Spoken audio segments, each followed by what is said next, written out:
আমাদের আমাইপাড়ার শ্রী শ্রী বুড়ি কালী মাতা হচ্ছে আমাদের জিয়াগঞ্জের রানীমা। প্রায় ২৫০ বছরের পুরনো ঐতিহ্যবাহী পুজো, যা সারা জিয়াগঞ্জের ঐতিহ্য বহন করে। কথায় আছে, ডাকাত সর্দার রঘু ডাকাতের ঘাটিগুলির মধ্যে অন্যতম একটি ঘাটি ছিল। আবার এইখানে রঘু ডাকাত নাকি নরবলিও দিয়েছেন। আজ হচ্ছে মায়ের নগর পরিক্রমা। বছরের কোনো না কোনো সময় আমরা মায়ের সাথে মন্দিরে গিয়ে দেখা করে থাকি বা প্রাণ ভরে পুজো করে থাকি। কিন্তু মা এই দিন নিজে রাজপথে বেড়ায় সবার সাথে দেখা করার। তার জন্যই এত আয়োজন, এত আনন্দ, এত সব কিছু। কিন্তু এইবার হচ্ছে মায়ের নাকি জিয়াগঞ্জের শেষ নগর পরিক্রমা। এই যে শেষ নগর পরিক্রমা, এটা জিয়াগঞ্জবাসীদের কাছে যে কতটা বেদনার সেটা হয়তো বলে বোঝানো সম্ভব। বহু মানুষ যারা এখনো অনেক বয়সের জন্য ঘর থেকে বেরোতে পারে না, তারা অধীর আগ্রহে মায়ের দর্শন পাওয়ার জন্য অপেক্ষায় থাকে। তাদের কি হবে?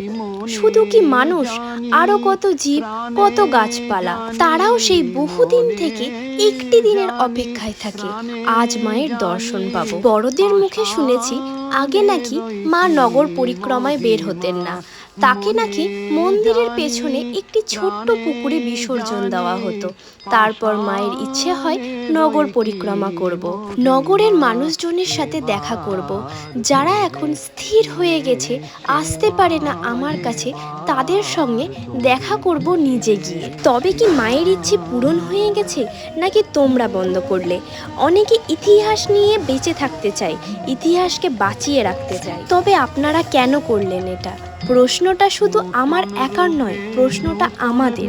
যাই হোক, যদি মায়ের ইচ্ছে হয় তবে মা আবারও নগর পরিক্রমায় বেরাবেন। মায়ের ইচ্ছা বা সৃষ্টিকর্তার ইচ্ছা তোমরা কেউ আটকাতে পারবে না। আর যদি এটাই মায়ের শেষ নগর পরিক্রমা হয়, তাই ছোট্ট একটা ভিডিও করে রেখে দিলাম টাইম লাইনে। ভবিষ্যতে হয়তো এটাই গল্প হয়ে থেকে যাবে। কোনো এক সময় আমাইপাড়ার শ্রী শ্রী বুড়ি কালী মাতা নগর পরিক্রমায় বের হতেন, নগরের মানুষজনের সাথে দেখা করার জন্য, ভালোবাসা দেওয়ার জন্য, আশীর্বাদ দেওয়ার জন্য, সুস্থ রাখার জন্য ও তাদের হাসি মুখটি একবার দেখার জন্য। জয় হোক মায়ের জয়, জয় হোক শ্রী শ্রী আমাইপাড়া বুড়ি কালী মাতার জয় হোক।